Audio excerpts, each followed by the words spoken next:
Então, uma necessidade que esse final de temporada se tenha esse emprego. Falta tão pouco. Faltam 3 jogos no Campeonato Brasileiro, 2 de semifinal, e se for a final, mais 2 jogos. São 7 jogos para terminar o ano, como foi falado ontem para os atletas, até para uma glória, até para algo importante, entrar na história do clube. É um título fundamental para a reconstrução do Vasco, que seria da Copa do Brasil. Mas já começar assim, e isso está afetando demais, porque o Vasco colocou o Vasco nessa situação. Não há nenhum tipo de desculpa além do desempenho ruim de alguém que já foi bom.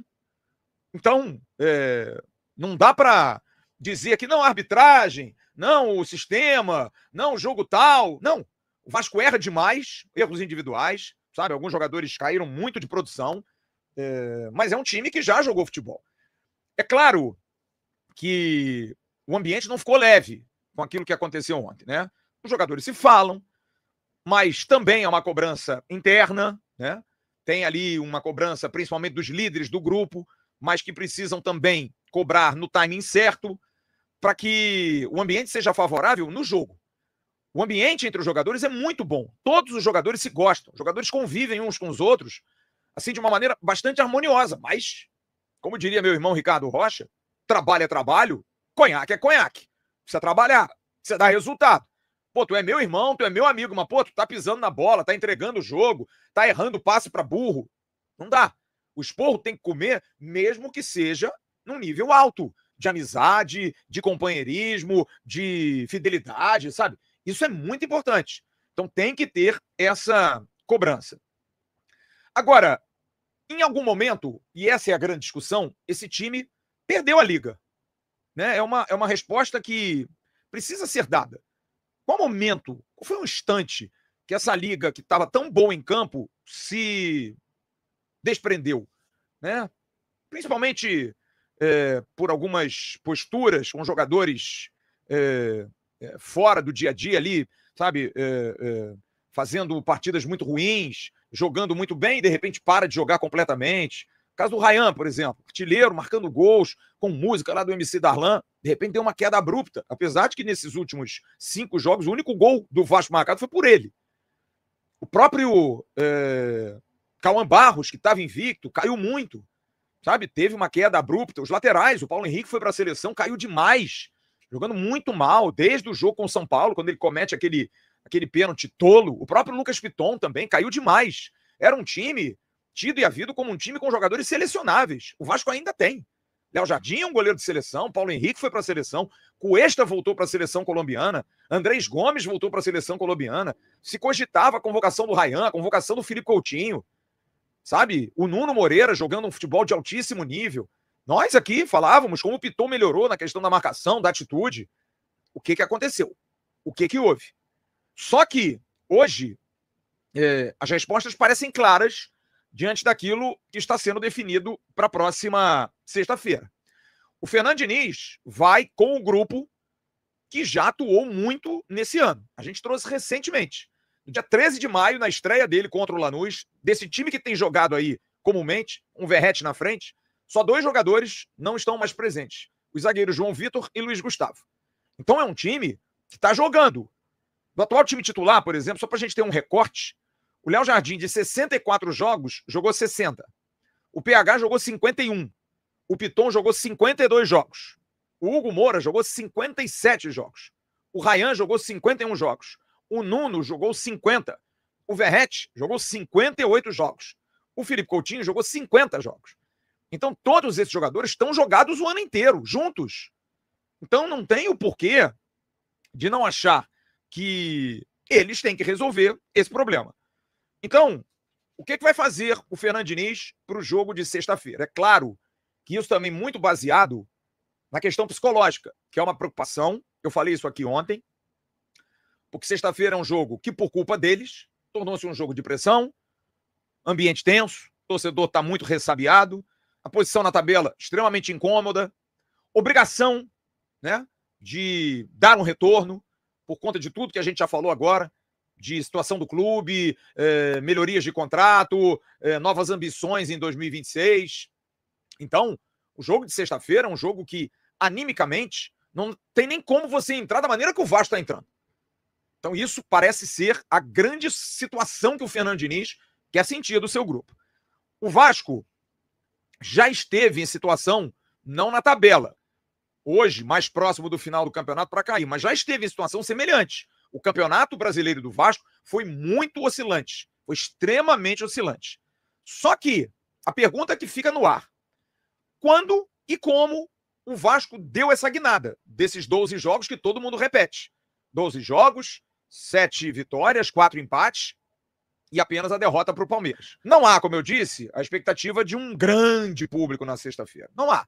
Não há, inclusive, divulgação do perfil Sócio Gigante. Antigamente se dizia, tantos ingressos vendidos, tantos ingressos. Ninguém falou nada. Mas deve-se ter sempre um bom público. O torcedor do Vasco nunca deixa de ir. Mas está completamente no seu direito de estar ressabiado. Já se abriu, inclusive, venda também para o jogo do Mirassol e nem se comenta. O jogo do Mirassol está muito condicionado ao que vai acontecer na sexta-feira. Agora, tem uma novidade que pode ajudar muito, que é o gramado. E o gramado está muito bom. Essas são fotos de hoje, o gramado ficando cada vez mais verdinho. O tempo está ajudando, solzinho de dia, aquela chuvinha na madrugada, gramado molhado, o gramado está ficando muito bom. Vai ser uma mesinha de bilhar. A Greenleaf divulgou, inclusive, essas fotos e vídeos também a respeito do tratamento que está dando. E o time não vai fazer nenhum treinamento de reconhecimento. Procurei saber hoje do departamento de futebol. Não vão. Amanhã não vai ter nenhum treino em São Januário. Vai se treinar no CT. E o Vasco vai para o jogo sem treinar lá e confiante de que o gramado não vai ser um impeditivo. E não vai ser. O gramado, muito pelo contrário, vai ser algo que vai ajudar. Claro que vai fazer o jogo esteticamente, primeiro, vai ser mais bonito, porque não vão ter aquelas manchas horríveis. E o gramado que não estava ruim, mas vai estar bem melhor. Vai estar plenamente cuidado. Agora, o Vasco vai enfrentar um adversário que eu já falei isso aqui ontem. A gente trouxe aqui o Lucas Dias, jornalista do Rio Grande do Sul. O Inter está numa maré, gente. O Internacional vai ter que colocar no banco de reservas no jogo de sexta-feira o seu quarto goleiro. Quarto goleiro. Porque o Ivan se machucou, goleiro que foi do Vasco e realmente, coitado, é um azarado, né? E agora perde o Antony, que era um goleiro também que ia ser usado e teve que apressar a recuperação do goleiro da seleção uruguaia, o Rocher, que vai ser o goleiro da partida da sexta-feira do Internacional, porque o Antony se machucou também. O Inter já tinha perdido um outro goleiro da base e vai ter que trazer um outro goleiro da base para ser reserva do Rocher, que já vinha de lesão, tornozelo, mão, enfim. Então o Inter também está numa fase muito braba. Vai ter 2 retornos importantes, do Luiz Otávio, volante, e do Carboneiro, atacante muito bom, que ficou de fora desse último jogo, porque foi expulso no jogo com o Ceará. E a dúvida é quem vai jogar na frente, porque o colombiano Borré, centroavante, está numa fase, nossa, muito braba. Tem 45 jogos na temporada, apenas 8 gols, muito cobrado, fez uma atuação pavorosa contra o Santos. Mas no comando do Inter, há um velho conhecido do torcedor do Vasco, que é Ramon Dias, né?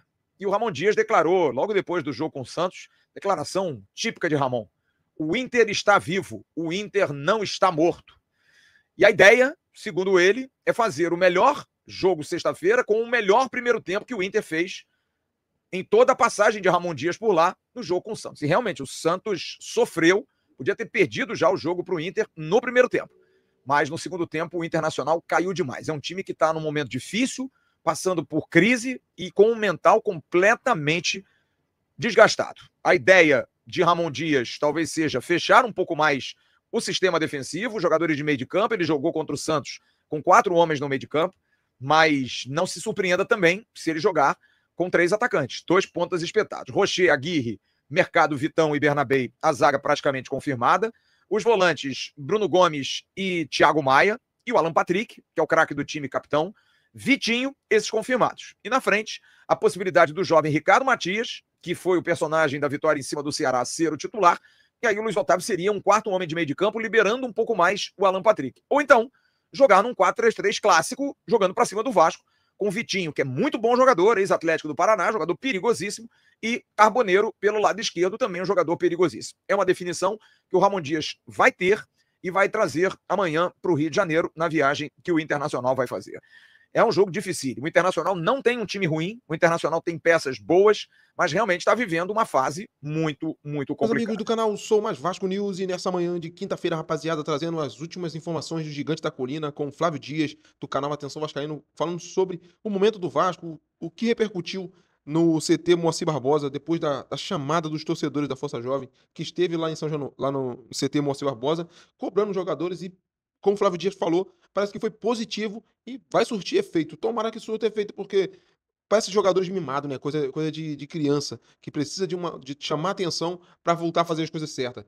Você concorda que o Vasco precisa de mudanças, trazer jogadores da base? É o meu pensamento, acho que alguns jogadores da base precisam entrar no time com a motivação do Diniz. Acho que o Diniz tá deixando de fazer isso muito no Vasco. O Vasco, ele em outros times, principalmente no Fluminense, fazia muito isso. No Vasco ele não faz tanto. Trazer jogadores da base para tentar dar uma modificada. Tem o próprio Zucarello, o Diego Minetti, ele leva para o profissional, mas não bota para jogar. E isso é no mínimo estranho. A gente não consegue ver os jogadores da base entrar em campo para ajudar o Vasco. Só usou Luiz Gustavo, mas Luiz Gustavo agora tá no Bahia, então a gente não vê muito. O Paulinho, o próprio Leandrinho, ele foi forçado a botar o Leandrinho no jogo contra o Grêmio e de lá pra cá não bota mais, porque eu não vejo o Vitor Luiz como sendo o reserva imediato do Piton.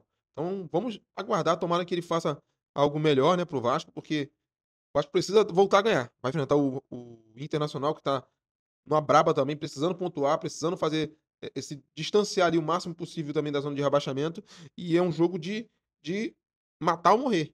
E o Vasco tem que sim fazer um bom jogo. Você concorda comigo? Deixa nos comentários se a sua opinião se essa minha opinião é válida para você, se não também coloca o porquê não e qual o teu ponto de vista. Valeu? Fique com Deus, até o próximo vídeo. Fui.